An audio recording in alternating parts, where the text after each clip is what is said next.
Halo teman-teman, tetap semangat dan kali ini saya akan berbicara pertandingan yang akan berlangsung di Allianz Arena di mana Bayern Munchen menjamu Barcelona. Khusus untuk pertandingan ini Barcelona harus menang, tidak ada kata lain ya.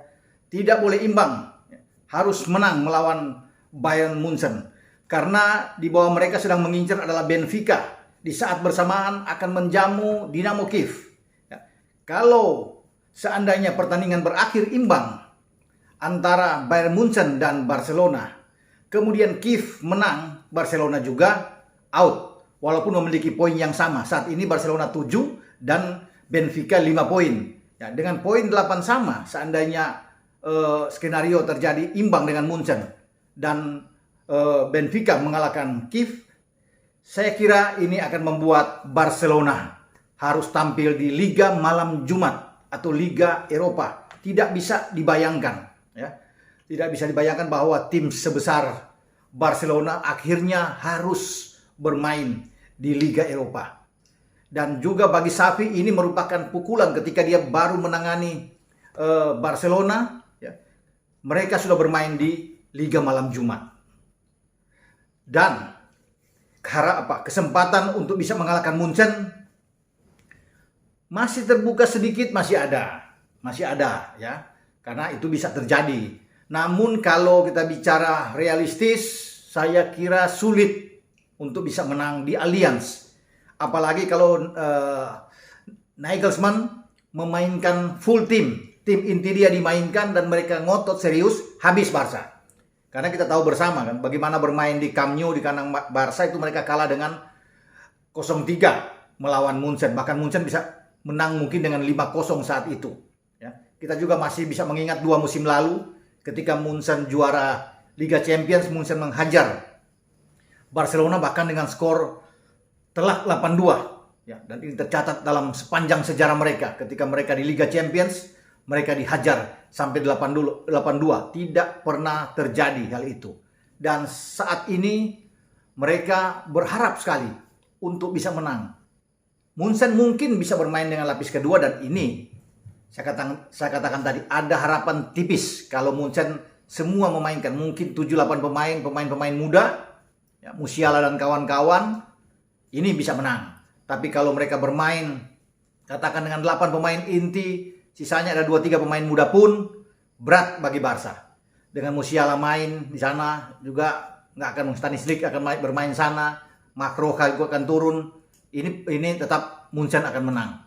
Ya. Jadi sangat disayangkan bahwa Barcelona ini harus bermain di Liga Malam Jumat, di Liga Eropa. Makanya ini tergantung Munchen sih. Kalau Munchen mau untuk melepas, ya. Dalam sepak bola nggak ada cara lepas-lepas pertandingan, apalagi bermain di kandang. Munchen tentunya gengsi, ya, tidak mau malu. Walaupun pertandingan di Allianz ini konon tidak ada penonton, ya, tanpa penonton karena COVID yang begitu tinggi di Eropa, apalagi di Jerman, sehingga tanpa penonton ini sedikit juga menguntungkan bagi Barca. Tapi kalau bilang mau menang, ya, ada di Munchen, ya. Kecuali itu tadi bahwa Munchen bermain dengan pemain-pemain anak-anak muda, lapis kedua yang mereka main tidak, Lewandowski tidak bermain, Neuer tidak ada, Müller tidak ada, banyak pemain-pemain, Pavard, Hernandez juga nggak ada, ya, Alphonso Davies nggak bisa bermain, Leon Goretzka nggak bermain, baru Barca bisa menang. Karena kalau melihat dari apa yang dilakukan Barcelona di La Liga pun kemarin mereka baru saja dipermalukan di kandang mereka oleh Real Betis. Mereka kalah 1-0. Ini ketika mereka datang ke Munchen dengan kekalahan itu, ini memang tidak bagus, tidak kondusif, ya. Semoga mereka bisa termotivasi, ya, bisa, karena ini bagaikan final buat mereka. Harus habis-habisan bermain, ya, all out bermain di Allianz Arena untuk bisa mengalahkan Munchen, karena Munchen kan sudah aman, sudah juara grup, sudah lebih enjoy di sini saja. Jadi memang bola dari tangan Munchen. Ya, Munchen memberikan kemenangan. Oke, silakan bagi Barcelona untuk terus melaju, tapi ini kan bagaikan memelihara anak macan. Kalau mereka sampai lolos, kemudian mereka terus melaju, bukan tidak mungkin ini akan berbahaya juga. Bagi Munchen akan senjata makan tuan kalau mereka ketemu kembali di semifinal atau di final dan Barca bisa menang, ya.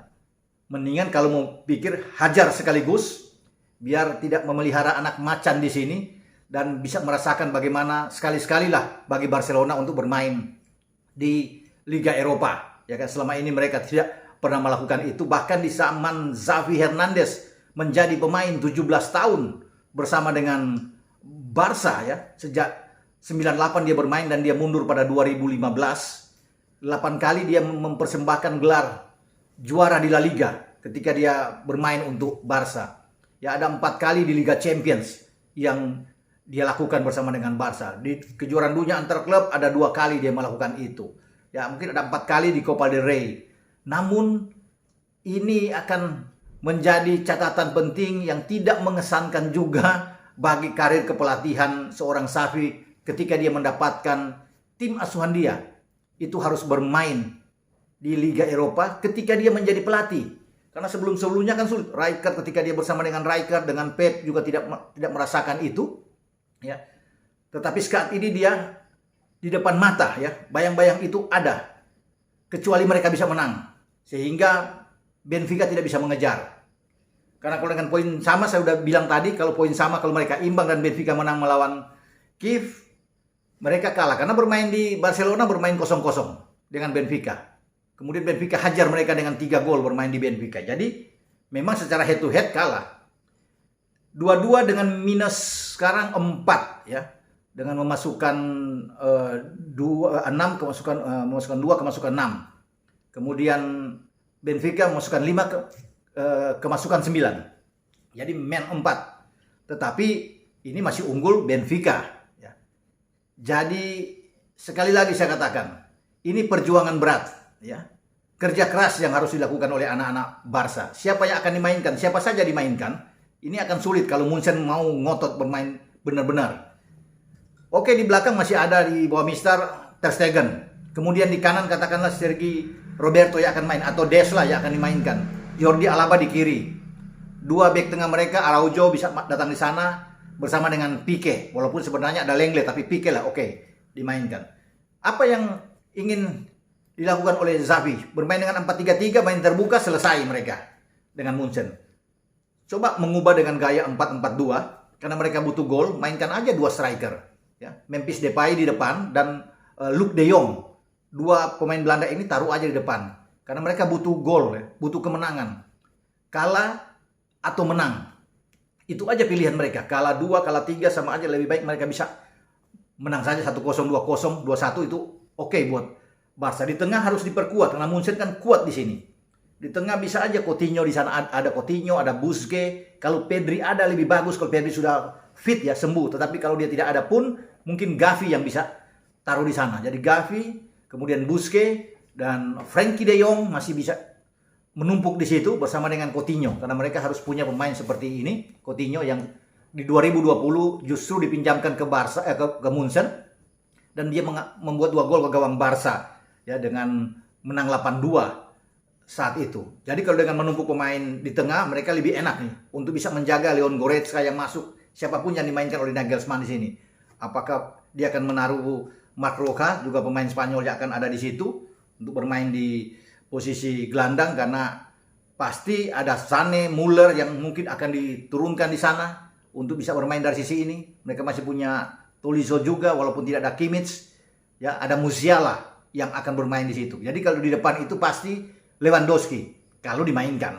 Lewandowski. Kalau ada Lewandowski, Sané, Muller, ya, kemudian juga dengan Musiala, ini akan tetap menjadi suatu kombinasi yang bagus. Kingsley Coman juga ada, masih bisa dimainkan. Gnabry. Jadi ini tergantung saja bagi Nagelsmann. Jadi memang nasib itu bagi Barca dipertaruhkan betul-betul di sini. Karena kalau Munchen untuk mencari imbang aja gampang. Kalau cuma mau tahan imbang, Barca main di kandang mereka, kalau menang mereka bisa, apalagi imbang. Dan Barca berharap-harap cemas, panas dingin untuk menunggu hasil, ya, di posisi Benfica yang bermain di Portugal, ya, menghadapi Kiev. Pasti saya yakin Benfica akan habis-habisan juga. Karena pilihan mereka cuma satu, menang. Tidak boleh imbang. Menang. Dan pasti mereka akan melakukan itu. Walaupun sebelumnya bermain 0-0 dengan Kiev. Jadi inilah nasib bagi Barca dan kita akan lihat apakah mereka mampu untuk keluar dari tekanan setelah mereka kalah dari Betis. Sekarang mereka harus berhadapan dengan tim yang kuat, salah satu tim unggulan di Eropa, tim yang digadang-gadang bisa menjadi juara Eropa atau bisa melawan hegemoni klub-klub Inggris yang begitu kuat, ya, seperti juara bertahan Chelsea, ada Liverpool, ada Manchester City, dan juga sekarang bahkan ada 4 dengan Manchester United yang lolos ke babak fase gugur. Dan ini semua tim-tim yang menjadi juara grup bahaya Inggris. Lawannya cuma satu memang Inggris yang paling takut, Bayern Munchen, yang tidak terkalahkan. Memang ada tim kuat lainnya yang dianggap sebagai kuda hitam yang bisa mengganggu, Ajax Amsterdam, yang juga tidak terkalahkan dalam 5 pertandingan di grup, ya. Jadi mereka menjadi juara grup. Jadi kalau bisa dilihat juga, ini Ajax berpotensi membuat kejutan. Namun kembali ke Barca, mereka harus bermain dengan lebih tenang, lebih sabar. Kalau mereka langsung keluar untuk bisa buru-buru bermain dan bermain terbuka, selesai mereka menghadapi Bayern Munchen. Bayern Munchen akan mengambil kesempatan ini, dan kalau Bayern Munchen sudah mencetak 1 gol, ini jangan harap. Selamat tinggal buat Barca. Barca harus bisa membuat gol lebih awal. Artinya itu membuat mereka termotivasi. Jangan sampai Munchen, karena Munchen kalau sudah 1 gol, ini kuat sekali mereka. Sulit mereka tuh hanya bisa menang 1-0 di kandang atau 2-0, 2-1. Mereka, setiap tim yang datang ke kandang mereka dihajar habis oleh Munchen, ya. Bahkan dengan di atas 3 gol. Itu sudah dirasakan oleh Benfica dan Kiev yang datang ke Allianz Arena. Bukan tidak mungkin, ya, bahwa Barcelona akan menghadapi hal yang sama, karena kalau melihat bagaimana Munchen bisa menang besar terus melawan Barcelona, ini akan mudah buat Robert Lewandowski. Apakah Robert Lewandowski ini akan mengamuk, ya, setelah dia gagal di Ballon d'Or? Dia akan menumpahkan itu semua ketika melawan Barcelona. Kita akan nantikan itu dalam pertandingan Kamis dini hari, ya, waktu Indonesia bagian barat, ketika berlangsung di grup E antara Bayern Munchen melawan Barcelona. Oke, sampai di sini pembicaraan kita. Jangan lupa Anda subscribe dan sampai jumpa lagi. Oke, ciao.